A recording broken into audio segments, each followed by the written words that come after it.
Երկրորդ համաշխարհային պատերազմից հետո աշխարհը մտավ նոր ու վտանգավոր դարաշրջան։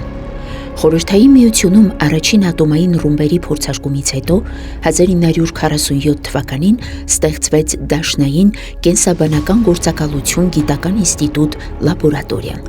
որի ղեկավարը գտնվում էր անձամբ Ստալինի վերահսկողության ներքո։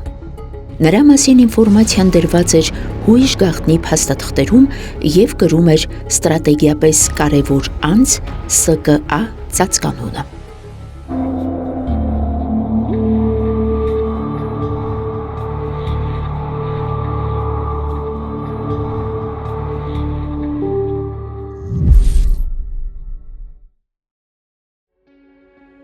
Այդ ծածկագրի հետևում կանգնած էր Ավետիք Բուրնասյանը,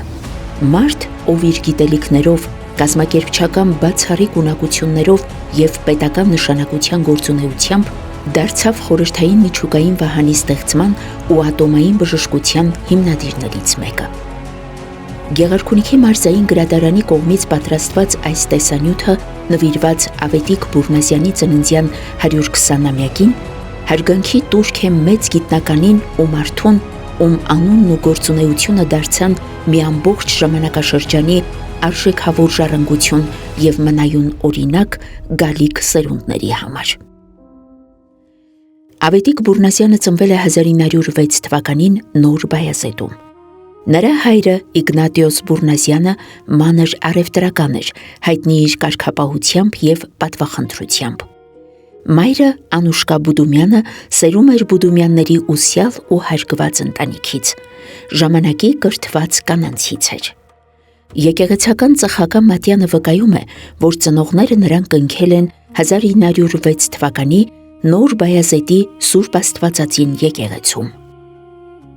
Վաղ տարիքում կորցնելով ծնողներին, Ավետիքը մեծանում է ավագ քրոջ Մարգարիտայի և նրա ամուսնու Յակով Ֆիլոյանի խնամքի ներքո։ Հենց այդ ընտանիքում ձևավորվեց ապագա գիտնականի աշխարհայացքը։ Տանը պահվող միկրոսկոպը փոքրիկ տղայի համար դարձավ գիտության աշխարհ տանող առաջին պատուհանը։ Նոր Բայազետի դպրոցն ավարտելուց հետո նա ընդունվում է Երևանի համալսարանի բժշկական ֆակուլտետ։ Չնայած դժվարություններին, աչքի էր ընկնում աշխատասիրությամբ, նպատակասլացությամբ և հասարակական ակտիվությամբ։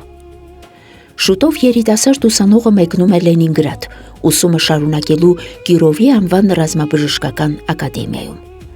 Այդ քայլը դարձավ նրա ապագա մեծ ճանապարհի սկիզբը։ 1932 թվականին լույս է տեսնում նրա առաջին գիտական աշխատանքը նյարդաբանության թեմայով, իսկ ավելի ուշ պաշտպանում է դիսերտացիա ամիոտրոֆիկ կողմնային սկլերոզ թեմայով, սակայն նրա կյանքի ամենամեծ փորձությունը դեռ առջևում էր։ Բժշկությունը Ավետիք Բուրնասյանի համար կոչում դարձավ դեռևս հայրենական մեծ պատերազմից առաջ։ Այդ տարիներին ձևավորվեցին մարդկային այն կարևոր հատկանիշները, որոնք հետագայում նրան պիտի դարձնեին անվանի բժիշկ, գիտնական, կազմակերպիչ։ Երբ սկսվեց հայրենական մեծ պատերազմը, Ավետիք Բուրնասյանը գործուղվեց ռազմաճակատի ամենածանր ու պատասխանատու ուղղություններից մեկը՝ ղեկավարելու Կալինինի ռազմաճակատի սանիտարական ծառայությունը։ Պատերազմի դաժան պայմաններում նրա աշխատանքը դարձավ հազարավոր զինվորների կյանքի փրկության հույս։ Անանցանելի ճանապարհների ու սառնամանիքի պայմաններում վիրավորներին դուրս էին բերում սահնակներով, երբեմն նույնիսկ ձեռքով, հաղթահարելով աննկարագրելի դժվարություններ։ Սակայն անգամ այս ծանր իրավիճակում Բուրնասյանը չէր սահմանափակվում միայն կազմակերպչական աշխատանքով։ Նա մշակում էր բուժման նոր մեթոդներ, մասնակցում արյան փոխներարկման շարժական կայանների ստեղծման հայրենական պենիցիլինի արտադրության կազմակերպման աշխատանքներին։ Մեծ ջանք էր գործադրում կանխելու վտանգավոր համաճարակների, հատկապես բծավոր տիֆի տարածումը բանակում։ Ավետիք Բուրնասյանի մասնագիտական բարձր պատրաստվածության և կազմակերպչական բացառիկ ունակությունների շնորհիվ հազարավոր զինվորներ վերադարձան կյանք ու կրկին կանգնեցին հայրենիքի պաշտպանության դիրքերում։ Մարշալ Հովհաննես Բաղրամյանը հետագայում իր հուշերում առանձնահատուկ ջերմությամբ ու բարձր գնահատանքով էր խոսում Ավետիք Բուրնազյանի մասին։ Մեզ մոտ ռազմաճակատի բժշկական ծառայությունը գլխավորում էր շատ փորձառու ու եռանդուն գեներալ Ավետիք Բուրնազյանը։ Նա ոչ միայն հմուտ բժիշկ էր, այլև բացառիկ կազմակերպիչ։ Նրա շնորհիվ ռազմաճակատի հոսպիտալներն ու բուժսանիտարական ստորաբաժանումները մշտապես պատրաստ էին ընդունելու վիրավորներին և նրանց ցուցաբերելու անհրաժեշտ օգնություն։ Մենք վստահ էինք, որ յուրաքանչյուր զինվոր ստանալու է բուժօգնություն և փրկվելու հնարավորություն։ Այս գնահատականը պատահական չէր։ Պատերազմի ամենածանր օրերին Բուրնազյանը կարողանում էր արագ որոշումներ ընդունել, կազմակերպել բժշկական ծառայության անխափան աշխատանքը և պահպանել հազարավոր մարդկանց կյանքեր։ Ամբողջ պատերազմի ընթացքում Ավետիք Բուրնազյանը ծառայեց ռազմաճակատի ամենադժվար ուղղություններում, Մերձբալթյանից մինչև հեռավոր արևելյան ռազմաճակատ, որտեղ իրեն դրսևորեց որպես տաղանդավոր և բանիմաց ռազմական բժիշկ կազմակերպիչ։ Պատերազմից հետո Բուրնազյանը կանգնեց նոր մարտահրավերի առաջ՝ պաշտպանել մարդուն արդեն ոչ թե պատերազմի դաշտում, այլ ատոմային դարաշրջանի վտանգների պայմաններում։ Հայրենական մեծ պատերազմից հետո Ավետիք Բուրնազյանը նշանակվում է ԽՍՀՄ մինիստրների խորհրդին կից 3-րդ գլխավոր վարչության պետ, իսկ 1947 թվականին նշանակվում է ԽՍՀՄ առողջապահության նախարարի առաջին տեղակալ։ Նա վերահսկում էր ատոմային, ջրածնային, քիմիական մանրէաբանական զենքերի, իսկ հետագայում նաև տիեզերագնացության վերաբերյալ աշխատանքների կատարումը։ Արզամաս 16-ում իրականացվող ատոմային նախագծում ռադիացիոն անվտանգության գլխավոր պատասխանատուն հենց նա էր։ Առաջին միջուկային պայթյունից հետո Ավետիք Բուրնազյանը անձամբ հասավ էպիկենտրոն ուսումնասիրելու ատոմի ազդեցությունը մարդու և բնության վրա։ Բուրնազյանը ոչ ֆիզիկոս էր, ոչ ռազմական ստրատեգ, այլ բժիշկ, ով որոշել էր սեփական աչքերով տեսնել, թե ինչ կարող է մարդկությանը բերել ատոմը։ Պայթյունից հետո դիտորդները նկատեցին խանձված, թևատարած արծիվների, որոնք չէին կարողանում օդ բարձրանալ և տարօրինակ շարժումներ էին անում։ Թռչունները կուրացել էին ռումբի պայթյունի կուրացուցիչ բռնկումից։ Այս տեսարանը գիտնականների համար դարձավ ևս մեկ հիշեցում ատոմային զենքի կործանարար ուժի մասին։ Ավետիք Բուրնազյանի համար կյանքի գլխավոր սկզբունքը եղավ հետևյալը. եթե մարդկությունը ստեղծում է մահաբեր զենք, ապա պարտավոր է ստեղծել նաև կյանքի ու մարդկանց պաշտպանության միջոցներ։ Ավետիք Բուրնազյանն անմիջական մասնակցություն է ունեցել հրթիռային սարքավորումների գործարկման, անվտանգության ապահովման, ատոմային նավատորմի կենսապահովման համակարգերի զարգացման, տիեզերական թռիչքների բժշկական և կենսաբանական աջակցության համակարգերի ստեղծման աշխատանքներին։ Ավետիք Բուրնազյանը ղեկավարել է խորհրդային առաջին տիեզերագնացների ջոկատի, այդ թվում Յուրի Գագարինի ընտրության, մարզման և կենսաբժշկական վերահսկման աշխատանքները։ 1961 թվականի ապրիլի 12-ին Բայկոնուրից նա անձամբ է ճանապարհել Յուրի Գագարինին դեպի տիեզերք և եղել է առաջիններից մեկը, ով դիմավորել է նրան պատմական թռիչքից հետո։ Առաջին հանդիպման ժամանակ Բուրնազյանը առաջին հայացքից ինձ շատ խիստ թվաց, բայց հենց սկսեցինք զրուցել, նրա հայացքի և ձայնի մեջ տեսա բարություն և հայրական հոգատարություն։ Ես միշտ առանձնահատուկ շնորհակալությամբ եմ հիշել նրան և խորհրդային բժիշկներին, քանի որ նրանց հանճարի մասնագիտական վարպետության և նվիրված աշխատանքի շնորհիվ իմ տիեզերական թռիչքը եղավ անվտանգ և հարմարավետ։ Ավետիք Բուրնազյանի ղեկավարությամբ փակ ատոմային քաղաքներում ստեղծվեցին բուժսանիտարական բաժանմունքներ, մշակվեցին ճառագայթային պաշտպանության նոր մեթոդներ, հիմնադրվեց ճառագայթային հիվանդների համար մասնագիտացված կլինիկա, հայտնի թիվ 6 հիվանդանոցը, որը դարձավ ճառագայթային բժշկության կարևոր կենտրոններից մեկը։ Ավետիք Բուրնազյանը չտեսավ Չեռնոբիլի աղետը, սակայն նրա գիտական ժառանգությունն ու ատոմային բժշկության ոլորտում մշակած մեթոդները փրկեցին Չեռնոբիլի վթարի հետևանքները վերացնող մարդկանց կյանքը։ Նրա ստեղծած համակարգը եւ գիտական դպրոցը շարունակեցին ծառայել մարդուն նույնիսկ նրա մահից հետո, դառնալով կյանքի եւ փրկության կարևոր հենարան ծանրագույն աղետի օրերին։ Այսօր Մոսկվայի Ավետիք Բուրնազյանի անվան դաշնային բժշկակենսաբանական կենտրոնը շարունակում է մնալ ճառագայթային բժշկության համաշխարհային առաջատարներից մեկը։ Կենտրոնի թանգարանում խնամքով պահպանվում են մեծ գիտնականի անձնական իրերը, պարգևները, լուսանկարները, փաստաթղթերը, նրա գիտական գործունեությանը վերաբերվող բազմաթիվ արժեքավոր նյութեր։ 2007 թվականից Ռուսաստանի Դաշնության դաշնային բժշկակենսաբանական համակարգում սահմանվել է Ավետիք Բուրնազյան շքանշանը, որը շնորհվում է ոլորտի այն աշխատակիցներին, որոնք ցուցաբերել են մասնագիտական բարձր պատրաստվածություն, մեծ ծառայություններ առողջապահության եւ ճառագայթային բժշկության բնագավառում։ Ավետիք Բուրնազյանն այն անհատներից էր, ում գործընկերների ու աշակերտների հուշերն ու գնահատականները մինչ օրս փոխանցում են նրա անհատականության ուժն ու մարդկային մեծությունը։ Ավետիք Բուրնազյանը հեղինակել է շուրջ 40 գիտական աշխատություններ, գիտական զեկույցներ ճառագայթային ազդեցության հետևանքների ուսումնասիրման, մարդու օրգանիզմի պաշտպանության մեթոդների, ատոմային բժշկության զարգացման խնդիրների վերաբերյալ։ Նրա աշխատություններում համադրվում են գիտական խորը վերլուծությունն ու գործնական փորձը, ինչի շնորհիվ դրանք լայն կիրառություն են գտնում բժշկական պրակտիկայում։ Երկրի պաշտպանության, առողջապահության եւ գիտության զարգացման գործում ունեցած բացառիկ ավանդի համար Ավետիք Բուրնազյանն արժանացել է բազմաթիվ պետական բարձր պարգևների։ Պարգևատրվել է Լենինի, հոկտեմբերյան հեղափոխության, աշխատանքային կարմիր դրոշի, կարմիր աստղի, ինչպես նաև հայրենական մեծ պատերազմի առաջին աստիճանի շքանշաններով։ Նրա ծառայությունները գնահատվել են նաև սոցիալիստական աշխատանքի հերոսի բարձր կոչմամբ։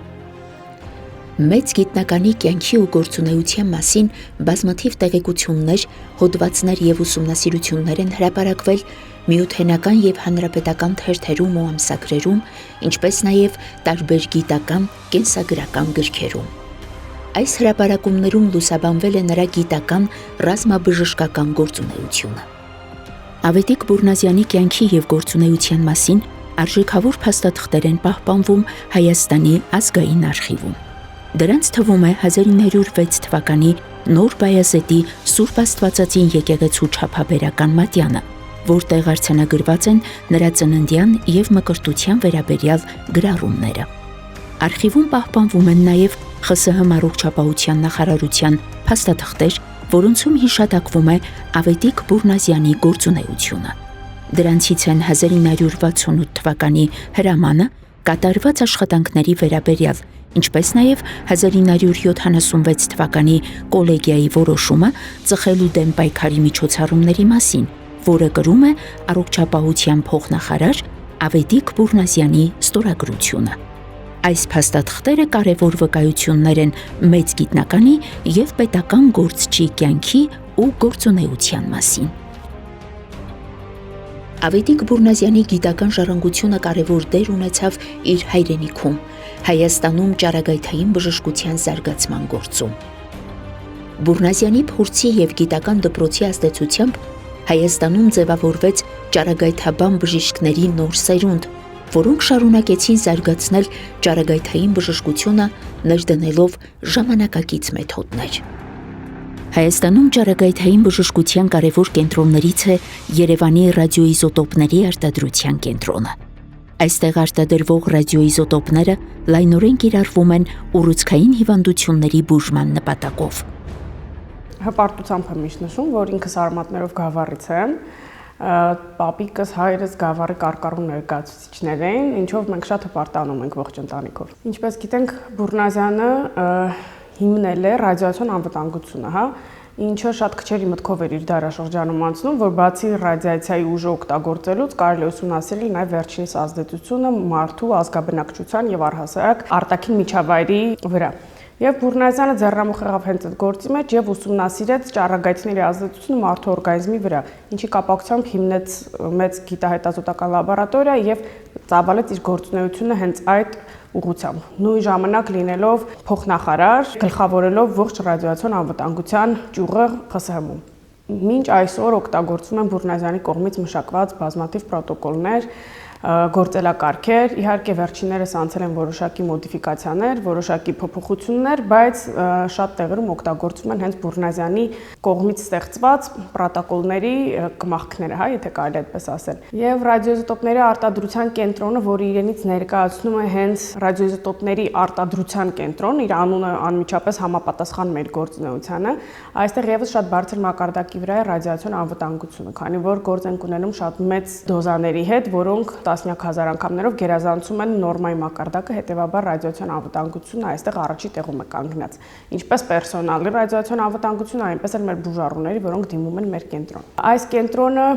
ոչ միայն արտադրում է ռադիոիզոտոպներ, այլ նաև վերջիններից ստանում է ռադիոֆարմ պրեպարատներ, որոնք եւ օգտագործվում են տարբեր նպատակներով, հիմնականում ախտորոշման նպատակով, սակայն ռադիոֆարմ պրեպարատներ կարող են օգտագործվել նաև բուժական նպատակներով։ Հիմնվելով Բուրնազյանի հայտնագործությունների, աշխատանքների եւ իր ողջ գործունեության վրա, երևի թե հենց դա էլ բերել է նրան, որ Հայաստանում բավականին լավ զարգացած է ռադիացիոն անվտանգությունը եւ այժմ նաև միջուկային բժշկությունը։ Այդտեղ շատ կարևոր է նշել նաև Բուրնազյանի կապը Գավառի հետ։ Նա ծնվել է Գավառում եւ միշտ իր գործունեության ընթացքում սիրով եւ հոգատարությամբ վերաբերվել է ինչպես իր քաղաքին, այնպես էլ առհասարակ իր հայրենիքին, որտեղ որ ծնվել է։ Ռադիոիզոտոպների արտադրության կենտրոնի լաբորատոր հատվածում արտադրվում են ռադիոֆարմ պրեպարատներ պացիենտների PET-CT, PET-CT բժշկական հետազոտությունների իրականացման համար։ Ռադիոակտիվ նյութերը, որոնք օգտագործվում են բժշկության մեջ, ունեն կարճ կիսատրոման պարբերություն։ Սա նշանակում է, որ պետք է այդ նյութերը տեղում արտադրվեն եւ ներարկվեն պացիենտներին։ Այդ տրամաբանությունից ելնելով կենտրոնում եւ կա լաբորատոր հատված եւ բժշկական սարքը տեղադրված է նույն տեղում, հա, որտեղ անմիջապես իրականացվում է հետազոտությունը։ Արտադրելուց հետո դրանք հատուկ պաշտպանիչ սրվակներով են փոխանցվում, բուժանձնակազմի կողմից ներարկվում է պացիենտին։ Այդ նյութը ինքը գտնվում է հեղուկ վիճակում եւ բժշկի կողմից նախապես որոշվում է դոզան, որը պետք է ներարկվի պացիենտին եւ ըստ այդ դոզայի բաշխվում է եւ յուրաքանչյուր պացիենտին ներարկվում։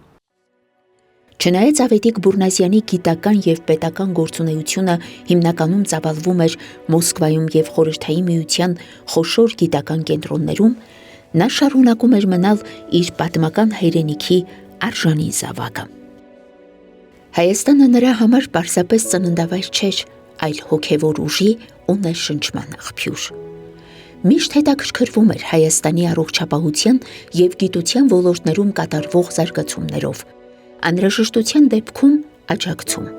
Նա մշտապես կապված էր Հայաստանի, հատկապես իր ծննդավայր Նոր Բայազեդի հետ։ 1964 թվականին Ավետիք Բուրնազյանը շուրջ 40 տարվա պարտադրված ընդմիջումից հետո այցելեց Նոր Բայազեդ։ Մեծ կարոտով նա այցելեց ծնողների գերեզմանին, շրջեց իր մանկության տարիների հարազատ դարձած փողոցներով ու վայրերով, հանդիպեց հայրենակիցների հետ։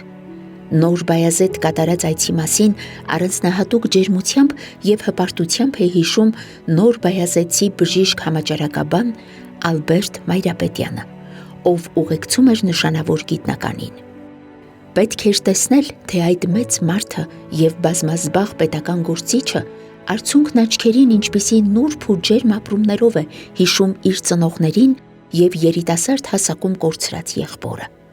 Նույնպիսի ջերմությամբ էր վերաբերվում արդեն տարեց հարևաններին, համեստ ու հասարակ մարդկանց, հիշում նրանց անունները, արցունքախառն ուրախությամբ ողջագուրվում, ինչպես մորը գտած մանուկը։ Շնորհիվ իր ազնվության ու մարդկանց նկատմամբ ունեցած հոգատար վերաբերմունքի, Ավետիք Բուրնազյանը մեծ հեղինակություն ուներ եւ վայելում էր գործընկերների հարգանքը։ Այդ տարիներին աշխատավայրում պտտվում էր մի թևավոր արտահայտություն։ Այնով է հայերի մեջ ամենակաջը, Մարշալ Բաղրամյանը։ Իսկ ով է հայերի մեջ ամենաիմաստունը։ Գեներալ Բուրնազյանը։ Այս գնահատականն ուներ իրական հիմք։ Ավետիք Բուրնազյանը մահացավ 1981 թվականին, թողնելով հարուստ գիտական ժառանգություն։ Նա ապրեց բարդ ժամանակաշրջանում, սակայն երբեք չկտրվեց իր ազգային արմատներից և կապված մնաց իր ժողովրդին և ծննդավայրին։ Այսօր էլ մեծ գիտնականի անունը հայրենի գավառում հիշվում է խոր հարգանքով ու հպարտությամբ, որպես հայրենասիրության գիտական նվիրումի և մարդկային ազնվության վառ խորհրդանիշ։ Գավառում մեծ գիտնականի հիշատակը շարունակում է ապրել։ Նրա անունով անվանակոչվել է փողոց։ Նրա կյանքին ու գործունեությանը նվիրված նյութեր, լուսանկարներ և արժեքավոր տեղեկություններ պահպանվում և ցուցադրվում են Գավառի երկրագիտական թանգարանում։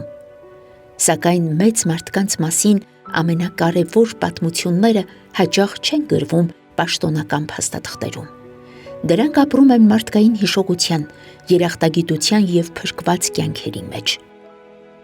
Այս տեսանյութը փորձ էր ներկայացնելու մեծ գիտնականի և ռազմական բժշկի կերպարը, որպես գիտական մտքի,